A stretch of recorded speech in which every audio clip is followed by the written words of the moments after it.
Hi, I'm Karen. In this video today, I'm going to be having the thought of the moments. I haven't done one of these in a while, and I realized that the other day, actually yesterday, after someone commented on one of those videos that I did not too long ago, and it's talking about being lost and feeling numb. And I believe they went by JGJGs. Because of them, watching that video kind of inspired me to realize I don't need to get too lost in the sauce of makeup.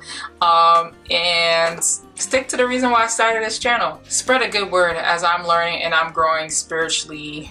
Yeah, as I'm learning and growing spiritually. So, alright, so let's get into this. I'm just actually winging it. I'm going to go to this app right here. Alright, these two actually kind of go together. I'm going to read this one and then read the other one, alright? And basically these come from this app here. You can find it on it's a Proverbs app. You'll see it with a little birdie, the little dove, the little birdie. Yeah, I love these because they pop up every day, and they pop up every day at 12 midnight, and they give me a reason for me to read with no excuse to read the Bible. One thing I would say that I'm learning is you got to read it for yourself, especially if you don't do this often or at all. I feel like God speaks to you through everything. It could be through music, it could be through somebody who's walking up to you, but especially I feel like it's through words. This is my personal belief. So an experience, not just a belief. And this has been happening to me since 2008. So yeah, it's a noticeable experience. So this one is titled, "The Lord Blesses Abraham."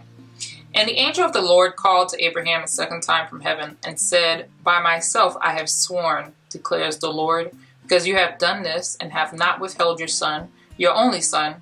I will surely bless you, and I will surely multiply your offspring as the stars of heaven and as the sand that is on the seashores. Your offspring shall possess the gate of his enemies, and in your offspring shall all the nations of the earth be blessed, because you have obeyed my voice." And this is Genesis 22, chapter 15 through 18. All right, and that came from the Prayer and Blessings app. And then the next one is from the Proverbs app.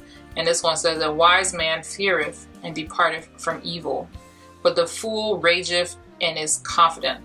And I kind of felt like these two went together. I realized this, he's not keeping anything from God. So you don't have to look at it as in your offspring, as in you sacrificing your offspring, because this is basically what happened. This is after, Abraham and Sarah had went through that years of having no children. God coming to them and telling them, "Hey, you're going to have, children." And they're like, "Yeah, okay." And then years later, they still have no children, and they try to do their own thing. They get their servant pregnant and try to do things their way, because that's how they saw it possible. They didn't see it the way God saw it possible. They were like, "Oh, there's no way, we're too old," And imagine how many times some of us tell ourselves that, "Oh, I'm too old. Oh, I'm not going to be able to do that. Or I'm going to have to do it this way because this is the only way I see it possible. And yeah, nothing is going to work out unless I do it like this." Or it can be even if, if you want a man, "Well, I want this man, so I'm going to do what I need to do because I'm not going to have a man no other way. So I'm going to be with married men, or I'm going to force my way to have this man and I'm going to sleep with him because that's going to make him want me. Or I see all the stuff he's doing, he's cheating on me and everything, but I'm going to have a baby with him because this is the only person for me and I love him so much and there's nobody else in the world for me." We could keep going down the list of stuff that you could compare this to, and you'll come to realize that we're only trying to force our way. So that's the thing to think about. What are you doing to force your way to try to make things happen in your life? So, and of course, as God said, they would have a child. So they had a child. If you have a child and if you haven't had one before and you're raising them with the person that you love dearly, and that's your only child you've ever had, or you just love that child so much, you're not going to want to sacrifice your child on the altar in the mountain because God said so. But that's how much Abraham loved and trusted God. He loved and trusted God so much that he leaned on his every word and was following suit. Anyway, he gets up there, they built the altar, he tied him down, get ready to sacrifice him, and God says, "Stop." Maybe I'm paraphrasing. go along with me here. God says stop, and a sacrifice shows up on the mountain. A lamb sacrifice shows up right in the nick of time.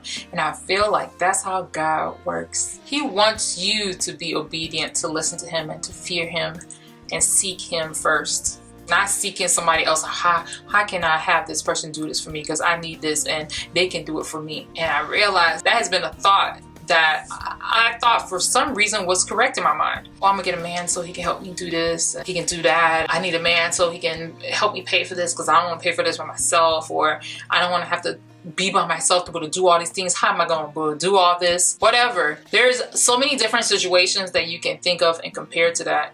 And one of my greatest journeys since last year, because it started when I started making that video. That's what made me think about all of this. Having that numb feeling and feeling lost and feeling like, okay, you got stuff going on for you, but I feel like I've come to realize I was being pruned. I realized God was pruning me because I only brought myself but so far. He got my attention through, The Secret. He got my attention through The Power of the Now. He got my attention through all these other things, but they weren't enough that I was seeking him first versus seeking other people and what other people could do for me. And I felt like when everything felt like it was falling apart and when nothing came through, when nobody could help me do none of these things, I realized something. God was pruning me. He was pruning off all the unnecessary branches that weren't going to bear me any good, great, awesome fruit in my life, period. And that book that I mentioned in that video, I still read it. And I'm actually reading it now. So that's what kind of makes it a little bit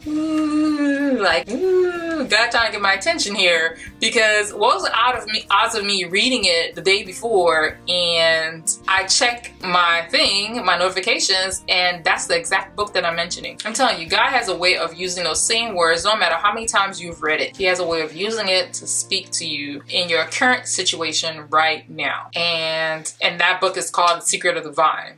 And the more and more I read it, the more and more I see things about my current self. And I'm realizing that we are to trust God, and we can't keep doing our own thing and say we trust in God. We can't keep sleeping with people. Let's just go there. Let's go there. Let's go there. You can't keep sleeping with people and you ain't married. You can't keep getting drunk because you inviting all kind of things to jump into your body, and it's not just people. You ever wonder when you black out, who's directing the show? Think about it. If you ain't there, you don't remember it, who is? If you have an unforgiving heart, you haven't forgiven, you may forgive everybody else, but you have this one person that's just, they've done you so wrong. Like, it's the wrongest wrong that could ever possibly happen in your whole entire life, and you can't forgive them. Oh, believe it, you're gonna experience some pruning. Your pruning is going through some painful stuff, losing all kinds of things and going through things that you've never gone through before. That it's just like, it's traumatic. Yeah, the greatest thing I realized is you can't keep doing what you want to do and follow God at the same time. Those two don't go together. You will partially be able to experience some stuff, but I'm telling you this now, if you've been coming to God and you're still doing your own thing and you're starting to experience a lot of unnecessary suffering, I want to say it's because you're still sinning. That whole I'm going to do me, I'm going to do what I want to do, or this is me, you got to accept me. It even boils down to cursing. Man, I used to curse like a sailor, a straight up sailor. I had to let that go. And it's been a pruning process continually, from partying all the time to not doing that at all. But that's my personal choice on not partying. Because who are you going to meet out there? If you're going out there to meet people that are equally yoked with you, I'm going to tell you this.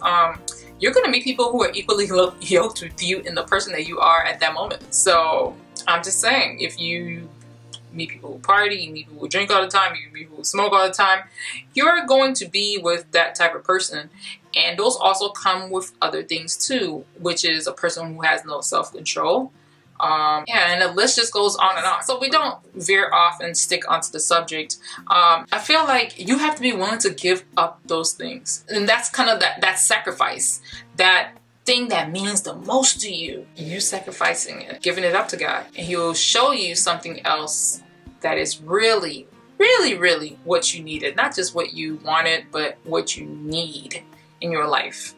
Because trying to force our way and make things happen according to the only way we see possible is so limited. It's such a limited view. All right. And then once again, it comes right back to the proverb, which is a wise man feareth and departeth from evil. Because he fears God. He fears God enough to know I have no business doing that. And that includes hanging with our friends who are doing things that we don't agree with. I'm not saying I'm going to judge you. That's your business, but I can't invite myself into that. I can find other things to do with my friends, and that, you know, that doesn't put me in a compromising situation where I'm going to be tempted to do things I have no business doing. And that's how I look at it. Why would I put myself in the path of temptation? Because I prayed for it? No, I'm not going to intentionally do it to myself. No, I'm not. So it's just things just to think about. So it say, a wise man feareth and departeth from evil, but the fool rageth and is confident. Maybe he's confident or she is confident because they're like, well, this is me. This is who I am. So you're gonna have to accept me because this is me. So whatever that means for you, whoever's watching, you just think about that. You know what it is for you. You know what that particular confidence in, that rage, or that whatever it is that you're doing that you have no business doing, that sinning, that evil. Because the Bible is pretty clear and thorough on a lot of things. I want to say one of my favorite phrases is, one of my favorite quotes is from Albert Einstein. He says, the definition of insanity is doing the same thing over and over, expecting something different to happen. The thing is, what are you doing over and over? You're pushing to do things. You're forcing to do things. You're trying to make things happen the way you think they are possible. And you keep doing this over and over, and you're experiencing failure in some form or another. Because you could get that person and something terrible happens, or you could get that job you quote unquote supposed to have, but you just feel like something's missing out of your life. I mean, we could go down the list of just thinking we have it all, or we're losing everything through that pruning process, and you just not realizing that it's only because you're not seeking God first. It's not that God doesn't want to bless people. It's not, God is in the business of blessing. From what I've been reading, He is in the business of blessing. But we can't keep doing our own thing. We can't keep sinning and not fearing God and doing what we want and think we can do both. You can still worship God and you can still sin, and you'll still because it's like, well, God is only convenient when I need to ask Him to do stuff for me, but I'm gonna still do my own thing while I'm at it, because in all honesty, I really don't believe. Anyway, that's pretty much it for this video. It's just to make you think about things that you're doing in your life. You might be Christian, you might not be, you might be of another faith. This principle just kind of runs across the board. You know, whether you look at it as, well, I'm doing good, isn't that enough? I'm gonna say no. I'm gonna say no. Only because I've been that person. I've been that person that thought, well, I'm doing good, so that's enough. And this, for me, it's not. And it wasn't. And it's not ever going to be. I would definitely love to hear y'all thoughts down below. What did y'all think, and what did y'all interpret from the passages that I read? And of course, if you're experiencing anything and what you've done, like, to turn it around, like, what have you noticed? Like what have you noticed in your life, like experiencing pruning, and what did you do to turn things around? You never know who you're going to encourage with your story, with other people who need to hear confirmations of, like, this is real. God is real. And you need to be getting your life in order now. Don't wait. You're not promised. No one is promised tomorrow. Start now, and it starts with a simple getting down on your knees, humbling yourself, and praying to God. Ask Him to show you. Ask Him to help show you how to turn your life around. Ask Him to help in whatever particular place it is in your life or area in your life. And I recently started doing this, and I don't know why I never thought to do this, but I guess that's what happens when you're growing. You're growing in your relationship with God, which is learning to trust Him and asking Him for direction. I just want to say is, try it. Ask Him for something to help you, show you, whatever it is specifically. The thing is, do not be afraid to act, and don't go back to your old way of doing things. I know it may seem difficult for us to trust God, but I'm going to tell you this. If what you were doing is not working, trusting God is an awesome, awesome step in your life. It's been over a year since I did that video, but the way I've seen my life change in the direction that it's headed, like, I can't say it's me because I'm not doing anything other than being obedient, doing the work when it shows up, and saying yes. Anyway, that's it for this video. Y'all take care, and I'll talk to y'all soon. Bye.